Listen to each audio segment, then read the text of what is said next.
Iran is threatening to turn America's pressure campaign into a living hell, with senior Iranian figures warning of harsher retaliation after Trump's expletive-filled public threat.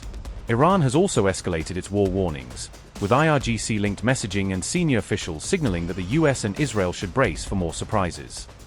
An IRGC commander has meanwhile invoked past US failures in Iran while mocking recent rescue operations and claimed aircraft losses. The IRGC is now openly vowing severe retaliation ahead of any possible Trump-ordered strikes on Iranian energy infrastructure. Iran issued fresh warnings on April 5 as tensions rose over Trump's latest threat to strike energy infrastructure. The IRGC Quds Force commander, Esmail Qaani, warned that the United States and Israel should expect new surprises. Qaani said those new surprises came after several US aircraft were reportedly shot down over central Iran. He also drew parallels between the recent US pilot rescue mission and the 1980 Tabas operation, portraying both as failures. Esmail Qaani said, and I quote, "Smoke rising from south of Isfahan and the charred Israeli vessel in the Med echo the 1980 Tabas fiasco and the 2006 Sarar naval disaster. The Epstein elite should await new surprises, more dead ends and Desert One disasters, this time across the entire region." Unquote. A high-risk US rescue mission inside Iran has drawn attention not only for its tactical complexity but also for its massive cost and the reported losses suffered during the operation. The mission was launched to recover the second crew member of a downed F-15E Strike Eagle after the aircraft was shot down over Iranian territory during a combat sortie. For this operation, the US deployed several highly specialized aircraft, including the MC-130J Commando II, a long-range special operations transport configured for dangerous, low-visibility insertions. The MC-130J is among the most advanced aircraft in the US inventory, designed to operate in hostile environments, penetrate defended airspace, and support covert or special operations forces. Each MC-130J is estimated to cost over $100 million, underscoring the enormous financial stakes involved when such platforms are committed to a single mission. These aircraft are equipped with sophisticated sensors, secure communications, and the ability to refuel in midair, enabling them to penetrate deep into contested territory and remain on station for extended periods. Despite their advanced capabilities, the mission reportedly encountered major challenges on the ground, including intense Iranian air defenses and local militia activity. US officials have confirmed that two of these MC-130J craft were destroyed during the course of the operation, marking a significant material loss for the US Special Operations Aviation Fleet. According to the Tasnim news agency, Iranian defenses targeted multiple US aerial assets, including helicopters and fixed-wing aircraft, during the high-risk raid.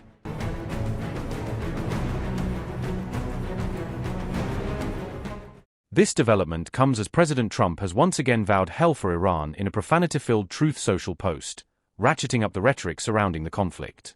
Trump specifically threatened Iran over control of the vital Strait of Hormuz, which is currently under severe blockade by Iranian Revolutionary Guard Corps (IRGC) forces, disrupting regional shipping and energy flows.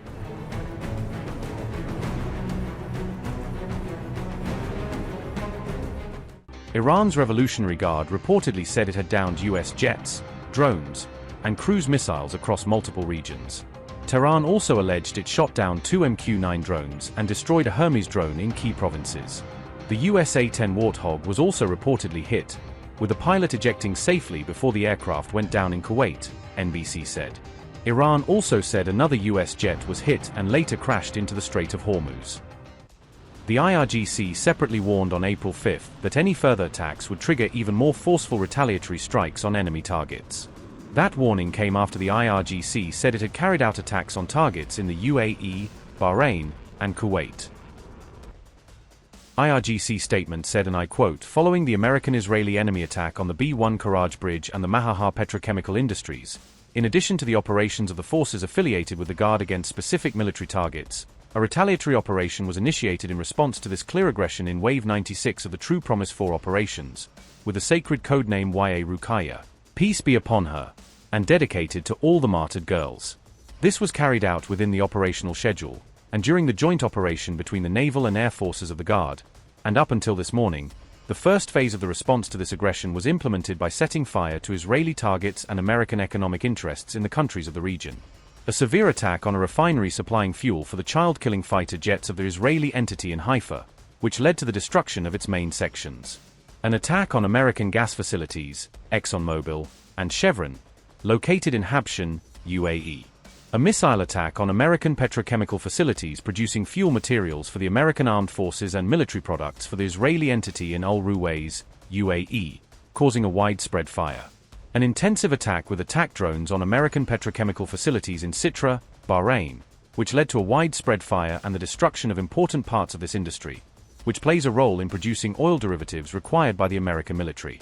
An attack on American petrochemical facilities in Shuaibah, Kuwait, which led to a widespread fire and a complete shutdown of this complex that cooperates with the American armed forces. The enemy, which has failed on the security, naval, and land war fronts and does not dare to take any action, and in the airspace has also been exposed by the successive downing of its aircraft and attack drones, resorts to covering up its failure by attacking non-military targets. It must know that in response to the aggression against non-military infrastructure in Iran, what happened today is only the first phase of the response that we had previously warned against. By insisting on its stupidity and attacking non-military facilities, it has itself paved the way for the outbreak of fires in Haifa, Habshan, Al Ruwais, Sitra, and Shuaibah. We announced from the beginning that any aggression against non-military targets would be met with a reciprocal response against the enemy's interests anywhere in the region. In the event that the attack on non-military targets is repeated, the second phase of this operation will be carried out in a more destructive and wider manner, and their damages and losses will multiply due to their persistence in this approach. Because in addition to the retaliatory operation that we will carry out, what the aggressors destroyed will undoubtedly be compensated soon, and American taxpayers will be forced to pay for the losses of these illegal attacks. We repeat again, if you commit evil and strike non-military facilities, our responses will be more destructive. Unquote. Iranian Parliament Speaker Mohammad Bagher Ghalibaf also issued a warning, directly calling out Trump's reckless moves. Ghalibaf said Trump's reckless actions would have brought adverse consequences for both the United States and the wider region. Mohammad Bagher Ghalibaf said, and I quote, "Your reckless moves are dragging the United States into a living hell for every single family, and our whole region is going to burn because you insist on following Netanyahu's commands. Make no mistake, you won't gain anything through war crimes. The only real solution is respecting the rights of the Iranian people and ending this dangerous game." Unquote. With only hours left until his self-imposed April 6 deadline, Trump escalated his threats, openly pointing to Iran's power plants and bridges as future targets. On April 5, he warned that if Iran did not reopen Hormuz, it would face major strikes against critical infrastructure like nothing seen before. The profanity-laced language in his latest post suggests not just resolve, but deep frustration that Iran has not yet bowed to weeks of US and Israeli pressure. Trump said, and I quote, "Tuesday will be Power Plant Day and Bridge Day, all wrapped up in one, in Iran. There will be nothing like it. Open the straight, you crazy, or you'll be living in hell, just watch." Unquote. Meanwhile, Iran said any US attack on its energy sites would be met with reciprocal strikes. Iran's reaction would be one of reciprocating any such attack. Our armed forces have made it clear that in case Iran's infrastructure is attacked, we would react in kind. Our armed forces would target any similar infrastructure that is owned or in any way or manner related to the United States or contributes to their act of aggression against Iran. This is not something that we will do it voluntarily or by willful decision. This is something that is as part of our defense measures against their illegal act. I guess the American people have come to understand that this is not their war. This is a war of choice by the United States administrations, perhaps on behalf of a genocidal regime in our region.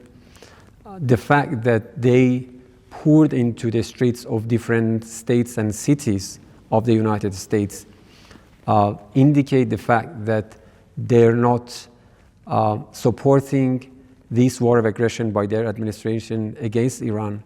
Everyone, not only in our region, but also globally, including in the United States, recognize that this war is illegal. This is a war imposed on a civilizational state for no reason. This is a war based on a lie that Iran is pursuing nuclear weapon, something that has never existed, a lie that there was an imminent threat on the part of Iran against the American people. That's simply untrue. They know that there was no such threat from Iran to the United States. The lie that they simply wanted to help the Iranian nation. Yes, they are helping Iranians with death and destruction.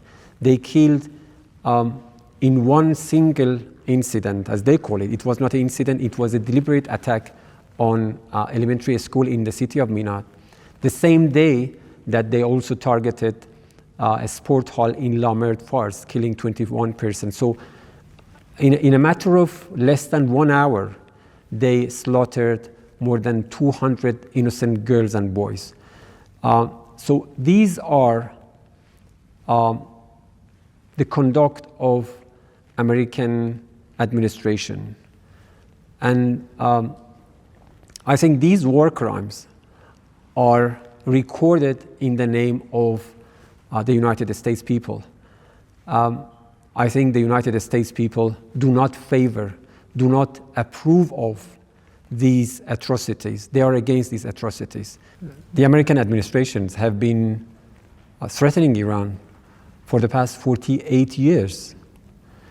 Iranians have shown maximum steadfastness and determination to continue their rightful path, which is safeguarding their right to self-determination, safeguarding their sovereignty, as well as their dignity.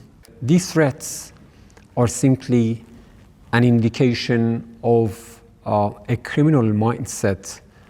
This is an express public incitement for war crimes and crimes against humanity. And I would say for genocide, because threatening to attack a country's critical infrastructure, energy sector, it would mean that you want to put at risk the whole population. And this is nothing less than war crimes and crimes against humanity. But apart from that, because it seems that this administration doesn't care about law or logic or basic tenets of morality. As far as Iranians are concerned, we are determined to defend our national security and sovereignty with all might. We have shown, not only during the past 37 days, but also throughout this whole almost 5 decades, that Iranians are very patriotic and are prepared to fight back their enemies. Everyone got their lesson from this brave act of defense against the aggressors. For 36 days, they propagated the idea that Iranians' defense capability has been neutralized. After 36 days, our armed forces showed that our enemies are facing another miscalculation.